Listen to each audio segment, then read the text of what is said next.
Assalamualaikum adik-adik semuanya. Struktur atom merupakan materi awal yang harus kita pelajari sebelum kita mempelajari ilmu kimia lebih lanjut. Dalam video kali ini kita akan membahas tentang perkembangan teori atom. Disimak baik-baik ya.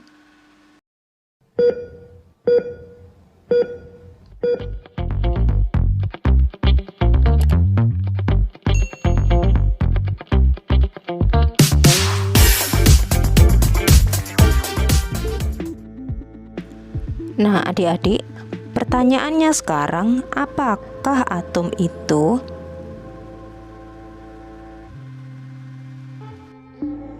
Nah, sekarang coba perhatikan. Saya memiliki kapur tulis, dan saya ingin membagi kapur tulis ini menjadi beberapa bagian. Saya bagi jadi dua, terus saya bagi jadi dua lagi, saya bagi lagi, dan saya bagi lagi, hingga bentuknya menjadi sangat kecil, dan akhirnya kapur tulis ini menjadi sebuah serbuk. Nah, serbuk-serbuk kapur tulis ini sudah tidak bisa saya bagi lagi. Akan tetapi, serbuk kapur tulis ini masih memiliki sifat dan partikel yang sama dengan kapur tulis yang tadi. Nah, partikel kecil penyusun kapur tulis itulah yang disebut sebagai atom. Lalu, bagaimana gagasan tentang atom itu mulai muncul? Sejak 2500 tahun yang lalu, manusia sudah mencari tahu apa sih partikel terkecil yang ada di alam semesta dan bagaimana bentuknya.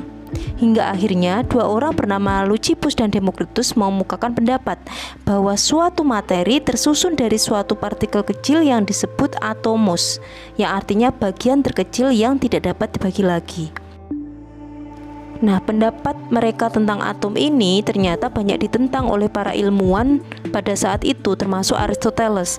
Menurutnya, suatu materi tersusun dari materi kecil yang dapat dibagi terus-menerus. Akan tetapi, karena pendapat ini hanya merupakan filsafat, sehingga pendapat-pendapat atom ini menghilang dengan sendirinya.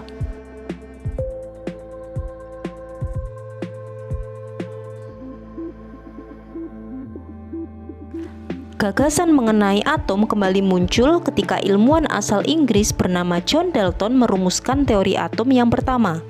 Dalton mengemukakan bahwa bentuk dan struktur atom menyerupai bola pejal yang padat. Perhatikan gambar berikut. Seperti inilah model atom John Dalton. Hasil postulat Dalton mengemukakan tiap unsur terdiri dari partikel kecil yang tidak dapat dibagi lagi. Atom suatu unsur tidak bisa dihancurkan atau diubah menjadi atom unsur lain. Atom-atom penyusun suatu unsur sama dalam massa dan sifat-sifat tertentu, tetapi berbeda dengan atom unsur lain. Ketika membentuk senyawa, unsur-unsur yang berbeda bergabung dengan perbandingan tertentu.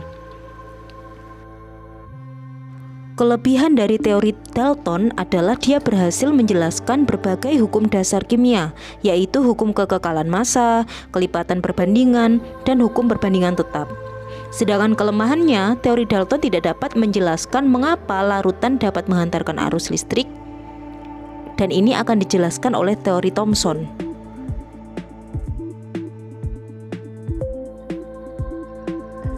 J.J. Thomson merupakan seorang fisikawan Inggris. Dia melakukan percobaan untuk mengetahui muatan apa saja yang terkandung di dalam atom melalui eksperimen sinar katoda. Dari eksperimennya ini memberikan hasil bahwa di dalam atom masih ada partikel yang lebih kecil yang kemudian dia sebut sebagai elektron. Kesimpulan dari percobaannya adalah atom merupakan bola masif atau padat yang bermuatan positif dan di dalamnya tersebar elektron yang bermuatan negatif. Dan dia mengibaratkan atom itu sebagai roti kismis. Gambaran model atom dari J.J. Thomson adalah seperti berikut.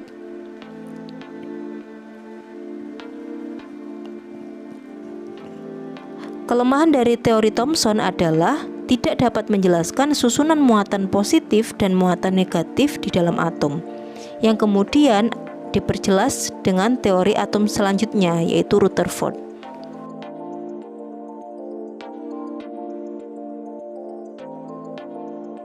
Rutherford, seorang fisikawan dari New Zealand bersama dua muridnya, Ernest Marsden dan Hans Geiger, melakukan eksperimen dengan menembakkan sinar alfa yang berisikan partikel-partikel positif melalui lempeng emas yang sangat tipis.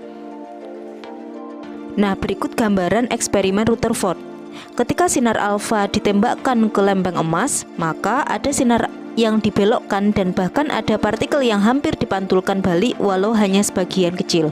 Rutherford kemudian menduga bahwa dalam lempeng emas terdapat partikel positif, namun karena hanya sebagian sinar alfa yang dibelokkan dan dipantulkan, Rutherford berkesimpulan bahwa muatan positif terpusat di tengah atom. Partikel positif inilah yang disebut sebagai proton. Berikut adalah gambaran model atom Rutherford. Atom terdiri atas muatan positif yang berkumpul di bagian tengah yang disebut sebagai inti atom. Sedangkan elektron beredar mengelilingi inti dengan jarak yang berjauhan dan sebagian besar isi atom adalah ruang hampa. Kelemahan dari teori ini adalah tidak bisa menjelaskan kenapa elektron yang terus mengelilingi inti energinya tidak habis dan kenapa elektron tidak jatuh ke dalam inti atom. Kelemahan dari teori Rutherford kemudian dijelaskan oleh Niels Bohr.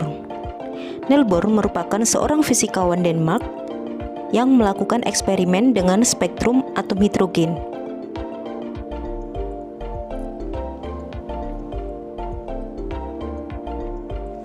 Kesimpulan dari teori Niels Bohr adalah yang pertama, elektron dalam atom yang bergerak mengelilingi inti pada lintasan tertentu tidak memancarkan energi. Lintasan itu disebut kulit atau tingkat energi. 2. Elektron dapat berpindah dari satu lintasan ke lintasan lain. 3. Perpindahan elektron dari tingkat energi tinggi ke rendah disertai pemancaran energi dan sebaliknya.